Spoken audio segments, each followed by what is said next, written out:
Selamat siang, jumpa lagi dengan Denok Ayu Novel. Bagaimana kabar sobat semua?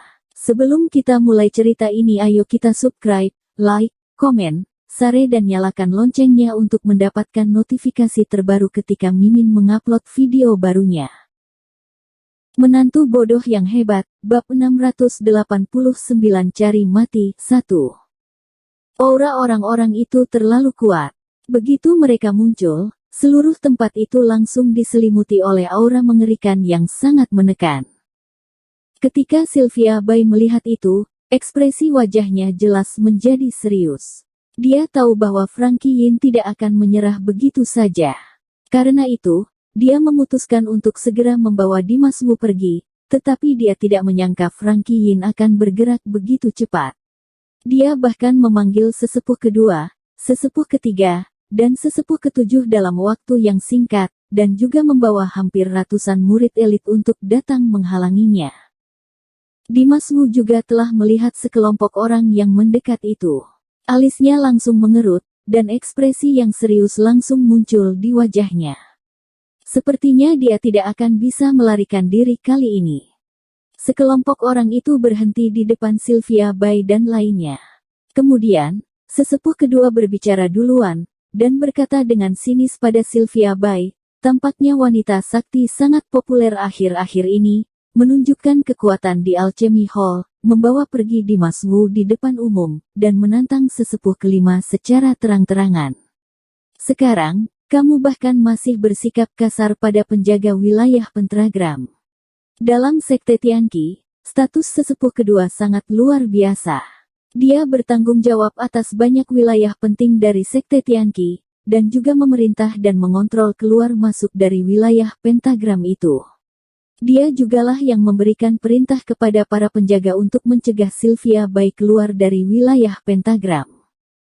Setelah sesepuh kedua selesai mengatakan itu, Frankie Yin sebagai sesepuh kelima juga berkata dengan arogan, "Cih, Sylvia Bai, sepertinya kamu benar-benar menganggap bahwa sekte Tianqi adalah duniamu, kamu bahkan sangat sewenang-wenang dan masih ingin menerobos wilayah pentagram."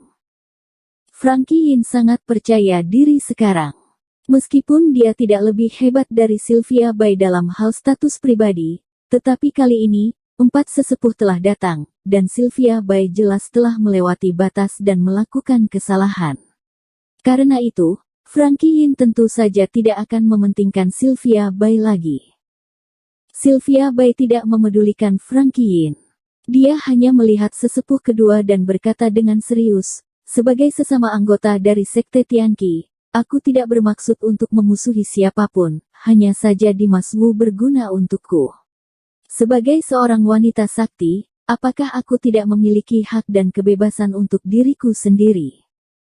Sampai saat ini, Sylvia Bai masih bertekad untuk melindungi Dimas Wu, dan sikapnya sangatlah tegas. Ekspresi sesepuh kedua menjadi dingin, dan dia pun berkata tanpa sungkan, "Kalau begitu, kamu bisa saja meninggalkan Dimas Wu di sekte Tianqi untuk kamu gunakan. Kamu tahu Dimas Wu adalah musuh sekte Tianqi, tetapi kamu masih mencoba untuk membawanya pergi dari sekte Tianqi. Apa yang sebenarnya ingin kamu lakukan?" Ketika mengatakan itu, sesepuh kedua terlihat sangat serius dan sombong. Dalam menghadapi wanita sakti, auranya tidak lemah sama sekali. Tatapan mereka saling bertemu, dan terdapat cahaya kilat melintas di mata mereka. Sylvia Bai merenung beberapa detik, lalu berkata dengan tenang, "Dengan meninggalkan Dimas Wu di sekte Tianqi, beberapa orang akan mengganggu hidupku di kediaman Baiyuku, dan aku juga terpaksa melakukan hal seperti ini." Kata-katanya itu langsung menunjuk Frankie Yin. Saat mendengar itu, Frankie Yin langsung marah dalam sekejap. Dia memelototi Sylvia Bai, dan berteriak dengan marah, "Berhentilah berpura-pura, aku lihat kamu memang sengaja melindungi Dimas Wu dan menentang sekte Tianqi." Ekspresi Sylvia Bai tidak berubah, dan dia pun berkata dengan galak, "Aku adalah anggota dari sekte Tianqi, apa gunanya untukku menentang sekte Tianqi?" Frankie Yin semakin marah setelah mendengar kata-kata Sylvia Bai. Sylvia Bai berani bertindak tapi tidak berani bertanggung jawab, dan dia juga tidak ingin bermain-main lagi dengannya. Kemudian, dia pun langsung berteriak pada sesepuh kedua. Sesepuh kedua, wanita sakti jelas-jelas telah melindungi Dimas Wu, tetapi dia masih tidak mengakuinya. Kita juga tidak perlu berbelit-belit dengannya, lebih baik kita langsung menangkap mereka semua. Awalnya, Frankie Yin hanya ingin Dimas Wu mati seorang diri, tetapi sekarang dia ingin Sylvia Bai dan pria bergigi tajam itu sama-sama menanggung kejahatan atas melindungi pelaku kejahatan. Setelah mendengar kata-kata Frankie Yin, ekspresi sesepuh kedua menjadi lebih dingin lagi. Dia menatap Sylvia Bai dalam-dalam dan perlahan berkata, "Sylvia Bai, karena kamu adalah wanita sakti sekte Tianqi, hari ini aku akan memberimu muka. Jika kamu bersedia menyerahkan Dimas Wu sekarang, maka aku tidak akan memperpanjang masalah ini." Terlihat dengan jelas bahwa sesepuh kedua tidak menanggapi pendapat Frankie Yin, dan dia masih memberikan kesempatan pada Sylvia Bai. Namun, Sylvia Bai sama sekali tidak menghiraukannya. Tanpa berpikir panjang, dia langsung berkata dengan tegas, "Tidak, aku tidak akan menyerahkan Dimas Wu." Nada bicara Sylvia Bai sangat teguh dan tidak bisa diajak berkompromi. Setelah mendengar itu, sekilas cahaya melintas di mata Frankie Yin, dan dia pun sengaja berteriak kepada Sylvia Bai, "Sylvia Bai, jangan tidak tahu diri. Sesepuh kedua telah memberimu kesempatan, dan kamu bahkan tidak tahu bagaimana memanfaatkan kesempatan itu.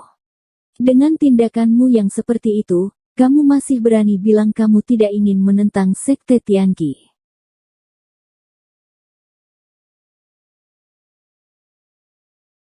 Menantu bodoh yang hebat, bab 690 cari mati, 2. Frankie Yin masih merasa tidak senang setelah mendengar sesepuh kedua memberi kesempatan pada Sylvia Bai sebelumnya, tetapi akhirnya Sylvia Bai bahkan tidak menghargai kesempatan yang diberikan sesepuh kedua kepadanya. Tentu saja, Frankie Yin harus memanfaatkan kesempatan itu untuk menjatuhkan Sylvia Bai sepenuhnya. Dia tidak hanya ingin membalas dendam pada Dimas Wu, tetapi juga pada Sylvia Bai. Ekspresi sesepuh kedua yang dingin juga menunjukkan sedikit amarah.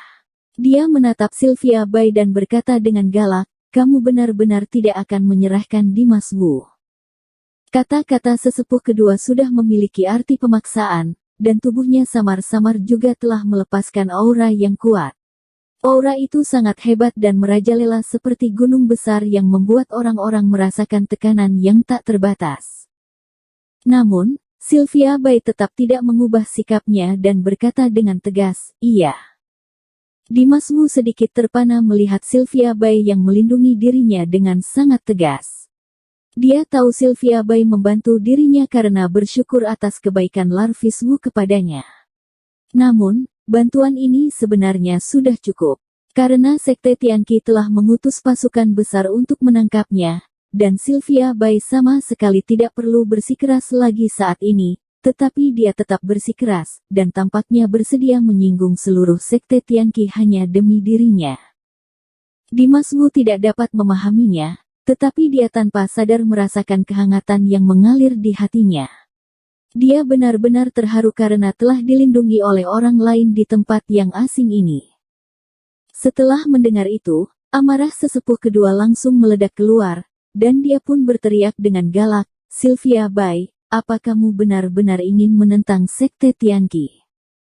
Sylvia Bai berkata dengan tegas, "Aku katakan sekali lagi, karena aku adalah wanita sakti dari sekte Tianqi, maka tidak akan mungkin bagiku untuk menentang sekte Tianqi. Aku menjaga Dimas Wu untuk aku gunakan sendiri, dan kalian tidak akan bisa mengambilnya dari tanganku." Sesepuh kedua pun berkata dengan marah, "Aku akan membawanya pergi." Setelah mengatakan itu, aura dari seluruh tubuh sesepuh kedua meledak keluar.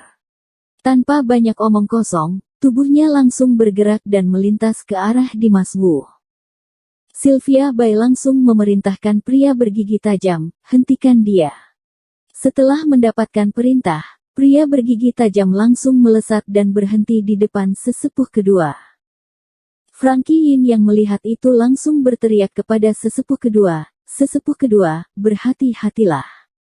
Kemampuan pelayan itu tidak biasa." Sesepuh kedua berhenti melangkah, lalu menatap pria bergigi tajam itu dengan dingin, dan berkata dengan serius, "Minggir." Pria bergigi tajam itu langsung berkata, "Kalahkan aku dulu jika ingin membawa Dimasmu pergi."